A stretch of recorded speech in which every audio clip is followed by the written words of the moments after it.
हमसे पूछते बाबा तुम टेंशन नहीं लेते, हमने कहा हम टेंशन लेने आए, देने आए। कई लोगों को हमसे टेंशन है, हमें टेंशन नहीं है। और मेरे हिंदुओं, तुमने पहलगांव में तो देख ही लिया, उन्होंने ना ये पूछा कि तुम तमिल बोलते हो, गुजराती बोलते हो, मराठी बोलते हो या पंजाबी बोलते हो, ये नहीं पूछा। उन्होंने ये भी नहीं पूछा तुम गुजरात के हो, मध्य प्रदेश के हो, बिहार के हो या कहां के हो। उन्होंने सिर्फ ये पूछा क्या तुम मुसलमान हो, कलमा पढ़ते हो, नहीं, वो मार दिया। बस हम यही कहेंगे, हिंदू एक रहेगा तो कोई बाल बांका नहीं कर पाएगा। अभी तक हम चिल्लाते रहे पदयात्राओं में, तो लोग हमारी मजाक बनाते थे कि बाबा निकला है भेदभाव मिटाने, बाबा निकला है जात पात मिटाने। देख लो हिंदुओं, उन्होंने जाति नहीं पूछी, उन्होंने सिर्फ मजहब पूछा कि तुम किस धर्म के हो। हिंदुओं, अभी भी तुम क्षेत्रवाद भाषावाद में बटे रहोगे तो एक दिन ऐसा आएगा तुम्हारी दिल्ली में तुमको शूट किया जाएगा, तुम्हें मारा जाएगा। अगर तुम एक होगे कोई तुम्हारा बाल बांका नहीं कर पाएगा। और हम तो चाहते हैं कि भारत हिंदू राष्ट्र हो, और इसलिए हो ताकि हिंदू राष्ट्र भारत होगा तो गैर वाले आने के पहले भी विचार करेंगे। कितने लोगों की जिंदगी बर्बाद हो गई, जरा विचार करना। हंसता खेलता परिवार उजड़ गया, कुछ लोगों के घर बसने के पहले परिवार उजड़ गया, परिवार बिखर गया। किस बात पे? सिर्फ इस बात पे मरे हैं कि वो हिंदू थे, इस बात पे मृत्यु हुई। और ये दुर्भाग्य है हमारा और तुम्हारा। हम तो अपने आप को बहुत कोस रहे उस दिन से कि दुर्भाग्य है हिंदुस्तान में रहकर भी जहां 80% हिंदू हैं वहां हिंदू होना गुनाह हो गया। ये दुर्भाग्य है, हिंदुओं का हिंदुस्तान में होना दुर्भाग्य हो गया। क्यों? क्योंकि तुम बटे हो। क्यों? क्योंकि तुम एकजुट नहीं हो। क्यों? क्योंकि तुम बहुत डरपोक हो। क्यों? क्योंकि तुमने शास्त्र भी छोड़ दिए और शस्त्र भी छोड़ दिए। जिस दिन तुम दोनों लेकर चलने लगोगे तुम्हारा कोई बाल बांका नहीं कर पाएगा, कोई भी बाल बांका नहीं कर पाएगा। और अभी भी भारत के कुछ लोगों को बड़ा मजा आ रहा, अंदर ही अंदर बड़े खुश हैं।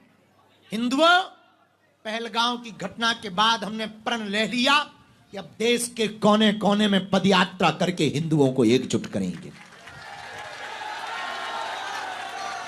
और दिल्ली से वृंदावन हम अपने लिए थोड़ी लड़ रहे हैं, हम अपने लिए थोड़ी चिल्ला रहे, हम अपने लिए थोड़ी 18-18 घंटे मेहनत कर रहे।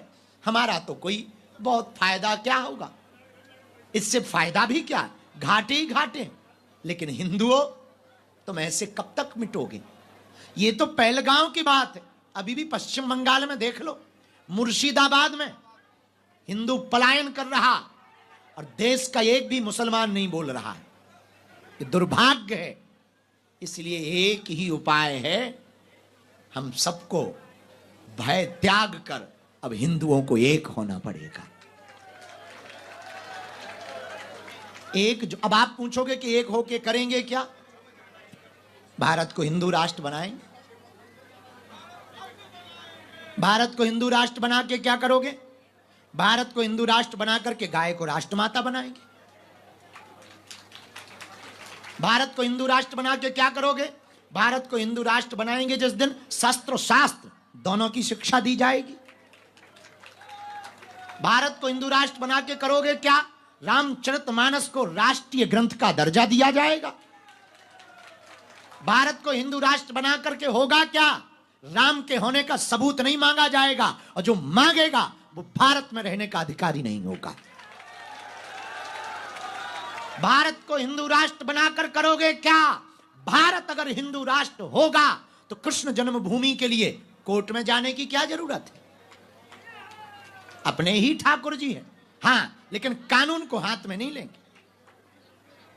प्रार्थना करेंगे कि हमारे साक्ष्य हैं, यहां प्रभु प्रकट भय, तो बार बार केस लड़ने की जरूरत क्या है? राम मंदिर का जीत ही गए हैं, इस पर भी जज साहब फैसला सुना दीजिए। भारत अगर हिंदू राष्ट्र बनेगा तो एक प्रार्थना हम कर लें, हमें पक्का भरोसा है जिस दिन भारत हिंदू राष्ट्र होगा उस दिन हिंदू होना अपराध नहीं, गौरव की बात होगी। भारत हिंदू राष्ट्र होगा तो दंड प्रणाली वेदोक्त पद्धति से होगी, शास्त्रोक्त पद्धति से होगी। भारत हिंदू राष्ट्र होगा तो मंदिरों में सबको प्रवेश मिलेगा, किसी को रोक नहीं होगी। भारत में रहने का अधिकार सबको होगा, किसी को रोक नहीं होगी। पर कायदे में रहेंगे तो फायदे में रहेंगे।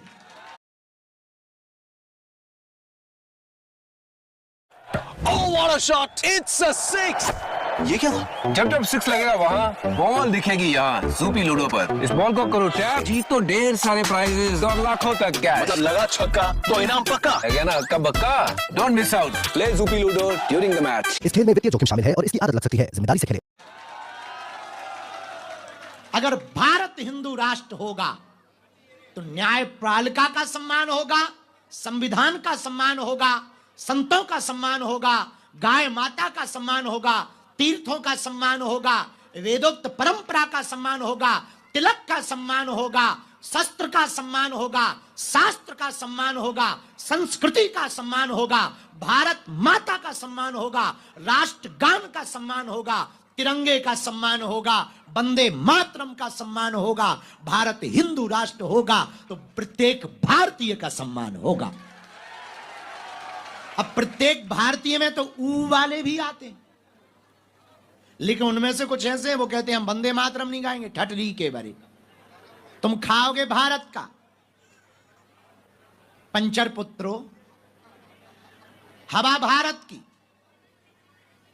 और तुम शूट करोगे कि हिंदू हो मुसलमान हो और तुम गोली मारो। पाकिस्तान, अब हम सरकार में होते तो हम बताते। हाँ, हम क्या बताएं, अंदर ही अंदर इतनी गुस्सा चढ़ी 2-3 दिन से कि अगर एक आध हमें मिल जाए। हमने तो उस चक्कर में एक कुत्ता का नाम पाकिस्तानी रखा, आहो एक कुत्ता का, और इतनी गाली बकी उसे, बहुत बहुत निंदनीय घटना हुई। इस सदी की सबसे निंदनीय घटना है। और फिर भी हम लोग बटे हैं, फिर भी हम लोग यत्र तत्र भाग रहे हैं। इसलिए गुरुग्राम वालों, क्या तुम चाहते हो कि तुम्हारे क्षेत्र से तुम्हें भगाया जाए? बोलो, अरे बोलो। क्या तुम चाहते हो कि तुम्हारे मकान पर दूसरे कब्जा करें? क्या तुम चाहते तुम्हारे देखते देखते लोग संविधान को ना माने? क्या तुम चाहते हो कि गीता पुराण का कोई अपमान करे? नहीं चाहते। एक ही उपाय है, अगर संविधान के सम्मान को बचाए रखना, गीता और पुराण के सम्मान को बचाए रखना है, मंदिरों के सम्मान को बचाए रखना है, अपनी संस्कृति को बचाए रखना है, एक ही उपाय है। पूछो क्या? भेदभाव छोड़कर कट्टर हिंदू बनना प्रारंभ कर दो। कट्टर हिंदू का मतलब हमें किसी को मारना, पर जो छेड़ेगा उसे छोड़ना। हाँ, ये भी पक्का है। अब कोई एक गाल में चांटा मारे तो हम दूसरा कर सकते हैं, पर कोई दूसरे में ही मार दे, अब गाल तो बचे नहीं है, सामने वाले की 32 उखड़वा सकते हैं। उखाड़ने की बात नहीं की, उखड़वा सकते हैं। कहां से? कानून पे। हाँ भैया, जो घटना हुई बड़ी निंदनीय हुई, घोर निंदनीय हुई। इसलिए हम सब दोनों हाथ जोड़कर उनके लिए आज प्रार्थना करते हैं। कल कथा में मौन भी धारण करेंगे और आप सबकी सामूहिक अर्जी भी लगाते हैं। लेकिन एक बात बोल दें, कह दो, बोलो। हमको ना बड़ा दुख हो रहा 2 दिन से, बड़ा कष्ट है कि आज हम लोगों के देखते हुए हिंदुओं का ये हाल है। कल क्या होगा? विचार करो, कल क्या होगा? 10 साल बाद क्या होगा? एक कोई सज्जन है बरेली के, नक कटा, उसने कहा है कि जिस दिन हमारी संख्या बढ़ जाएगी उस दिन एक भी हिंदू पुरुष नहीं बचेगा। बताओ, ठटरी के बरे, नक कटा, मूसर चंद। पहली बात तो संख्या घटने वाली नहीं। दूसरी बात, ये वो वाले हिंदू नहीं है जो डर जाएं। तीसरी बात, सरकार से प्रार्थना है, आपने नारा दिया बच्चे 2 ही अच्छे, पर चच्चे के 30-30 बच्चे क्यों? तो हम तो हिंदुओं से कहेंगे, हिंदुओं 4 बच्चे पैदा करो। पूछो क्यों? पूछो। एक तो परिवार बड़ा होगा तो चाचा बुआ का सुख मिलता रहेगा आने वाली पीढ़ी को। परिवार बड़ा होगा तो 2 बच्चे तुम्हारा कारोबार संभालेंगे, 2 हिंदू राष्ट्र बनाने पे लग जाएंगे। अब शहरों में बड़ी आफत है, बोले हमें एक ही बच्चा ठीक है, लड़का हो जाए चाहे लड़की। उधर पूरी क्रिकेट टीम तैयार कर ले, वो दिन दूने रात चौगने बढ़ रहे क्रिकेट टीम का, प्लस एक एम्पायर सहित 12 ले आ रहे हैं। क्रिकेट में तो 11 ही होते हैं, एक सज्जन हमारे पड़ोस में ही रहते हैं, उनके 12 हैं। 12 हमका 11 तो ठीक है, पर ये 12 बोले एम्पायर भी तो चाहिए। हम समझ गए, हमका ऊ वाले हो क्या? बोले हो है, हमका आशीर्वाद है। अब कुछ कह तो सकते नहीं, हम बहुत जले, हम किसी को कुछ बोलते नहीं है, नाम लेते नहीं ना, किसी को भला बुरा नहीं कहते। हाँ, किसी को भला बुरा लग जाए तो छोड़ते नहीं है, वो बात अलग है, वो अपनी अपनी सोच है। भैया अगर हम लोग आज नहीं जगे ना तो कल देख नहीं पाएंगे, आने वाली पीढ़ी भी नहीं देख पाए।